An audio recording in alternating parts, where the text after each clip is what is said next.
A, B and C, wato kamar kungiya ce suka kafa su masu Npower. Har suna ma da moto ga adireshin su nan, chairman din su wai Comrade Muhammad Habib Abubakar, ga lambar wayar shi da komai, the national secretary da dai sauransu. Daga ƙarshe sai ya ce urgent appeal for fatherly intervention. Nan sunana suka rubuta, inda suka sa sunana zan sa fashin baki kawai. Fa abin nan urgent appeal for fatherly intervention of fashin baki on the issue of unpaid Npower beneficiaries outstanding stipend. Cewa suka yi suna neman gaugawar wato ɗauki na gaugawa daga wato shirin fashin baki akan haƙoƙinsu wato na Npower da ba a biya ba. Suka ce the National Association of Npower Beneficiaries is seeking your fatherly intervention.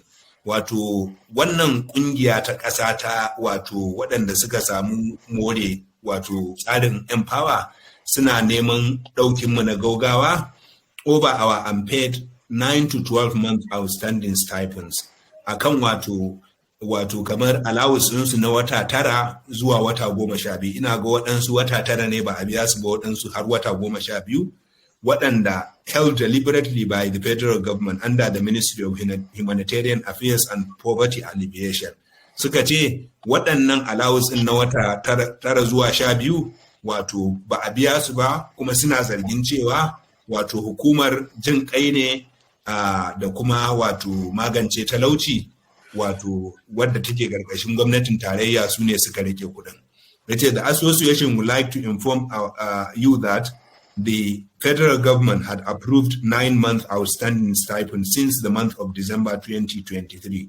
Yet nobody was paid despite the president's directives to that effect. Suka ce suna ma da labarin cewa ita wato gwamnatin tarayya, shugaban kasa ya ba da approval na cewa a biya su allowance na wata 6 da ba a biya su ba tun watan 12 na shekarar da ta gabata. Yau kimanin wata 5 da ba da wannan wato umarni kenan, amma har yau ba a biya su ba. Edita, lokacin Tinubu ne kenan ko shekarar nan Tinubu ya fara ne? Tun shekarar da ta gabata ya fara. Yauwa, kaga shi shugaba Tinubu ne ma ya bada approval din a yadda suke faɗa. Watan su 11. Yauwa, suka ce we have complained on various occasions. Yanzu ina sakin layi na ƙarshe, mu na kusa kaiwa ƙarshe. Yake cewa we have complained on various occasions on social media. Suka ce mun sha yin korafi a kafafen sada zumunta. We have even mobilized some of our members on numerous occasions for a protest in Abuja. Suka ce kai har ma mun shirya zanga-zanga a lokuta da dama a Abuja.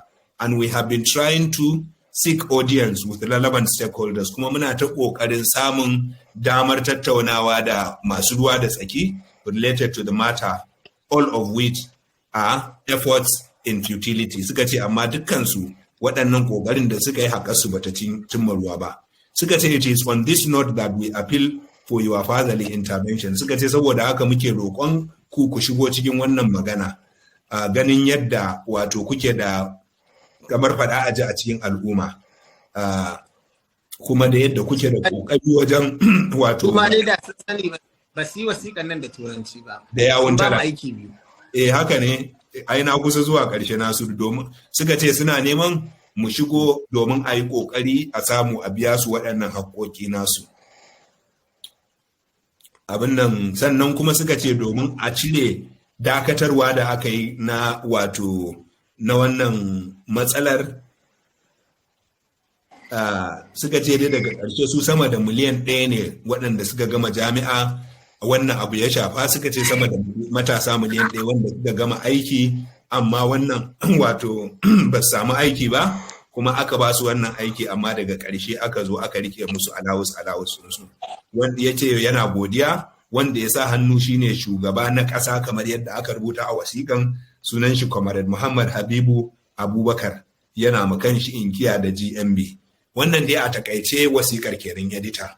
Kuma mun fahimci wasiƙar nan sarai, magana ce ta cewa akwai albashinsu na sama da yauwa. Ga wasiƙan nan an saka shi a comment, in kuka shiga shafin fashin baki kuka je ɓangaren comment za ku ga wasiƙar gata nan an saka ta ga wanda yake so ya karanta wasiƙar da kanshi ko kuma suke so su yada. Na edita, a takaice dai allowance ɗinsu ne na wata 9 zuwa 12 ba a biya ba. Edita, wancan Beta Audu ita ce ai shugabar ministry jin kai din. amma yanzu an dakatar da ita ba. Amma Yawa, wai an dakatar da ita amma ana tuhumarta. To an ba wani ne ko akwai karamin minista a gurin? gaskiya ba zan iya ban tunanin cewa dole dai za san za a saka wani ya rika kula da ma'aikatar domin abin da ya shafi ma'aikatar a rika kawowa majalisar zartarwa ta ƙasa. Kaga edita wannan kanyin da ake cikin aka ɗau wannan alawus ɗin na wata 9 ko 12 aka ba matasan nan a cikin miliyan ɗin nan kar ka yi mamakin wajen 500,000 su je su kama sana'a. Gaskiya sosai kuwa. Kaga an rage kuma da yawa fa daga cikinsu sun ma koyi sana'o'i a tsarin da aka saka su. Kar ka yi mamakin wajen rabi misali a ce yanzu matasan Najeriya 500,000 sun ɗau alawus ɗinsu na wata 9 sun buɗe sana'a.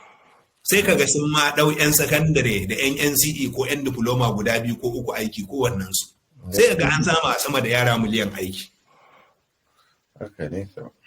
To amma yanzu kuɗaɗen nan nasu su suna zargin cewa shugaban ƙasa ma Tinubu har ya riga ya approve. Muna kira ga fadar shugaban ƙasan ya kamata a duba waɗannan matasa. Edita mai yiwuwa kamata ya idan muka ji daga matasan nan mu yi ƙoƙarin samo ɗaya daga cikin mai magana da yawun shugaban ƙasa ya zo yi wa mutane bayani me ake ciki ne. Gaskiya ne. Tunda kaga ma ministry ne a ƙarƙashin shugaban ƙasa suke. Sosai ko haka ne. Wannan tsari na lokacin shugaba Buhari ne tsari ne mai kyau duk da yake mu muna ganin aiki za a ba matashi a bashi aikin dindindin ba a ɗauke shi shekara 1 ko shekara 2 a ce kuma daga nan shikenan an sallame shi yayi ina. To amma tunda ba a samu na dindindin din ba yanzu ko dan kudin nan da suke nema editor ka san nawa ake biyan su Nasir ka san nawa ake biyan su allowance din? Ka san ana dan karawa amma ba wani baya wuce minimum wage. To in ma 50,000 ne editor an ka dau naira 450 ka ba wa mutum in dai mutum ne wanda ya san kanshi yanzu ba zai je. Good evening, Npower beneficiaries. How are you all and happy new week? People have been calling that I should make the English version or I should help them translate what was said yesterday in the Hausa program that was known as Pashin Baki. Pashin Baki is actually a Hausa version of Brekete Family Radio. The program is normally anchored by 3 prominent northern people. People like barrister Audu Bulama and Jaafar, who now reside in London, journalist Jaafar, the owner of Daily Nigerian, who is also in London, Malan Nasir Salisu Zango, who is the Director General of Freedom Radio in Kano, and barrister Habba Ikima, who is also a renowned lawyer who stays in Kano. This is the Hausa version of Brekete Family Radio, and I can categorically tell you that this program actually has more viewer and more engagement than Brekete Family Radio. You are all aware that beneficiaries have been calling our attention to send our complaint to Brekete Family Radio, of which we have been unable to do. But luckily for us, this week, part of the letters we were writing to religious clerics, pastors, and imam, it happens that we wrote one of the letters to barrister Audu Bulama and Jaafar, who is in London. So fortunately for us, he picked one of the letter and he organized a program yesterday to discuss on the content of the letter with his 3 other colleagues who are also journalists and lawyers. These are prominent people from the north who are very influential. And part of what was discussed was that, although the discussion was actually in Hausa, so I will translate in summary what was said or the key points.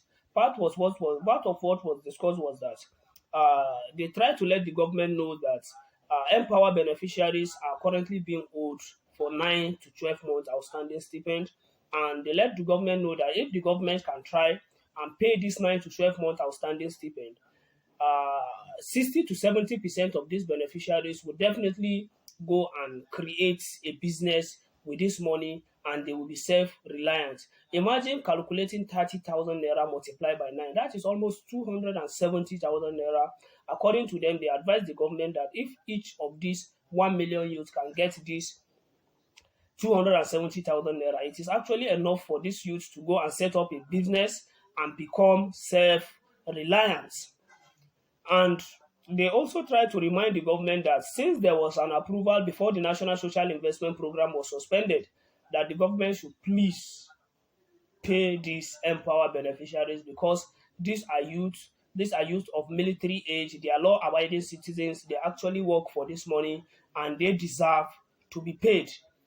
And they also promised to invite one of the spokesperson of the president to their program either next week or upper week, so as to discuss matters that are related to Empower beneficiaries.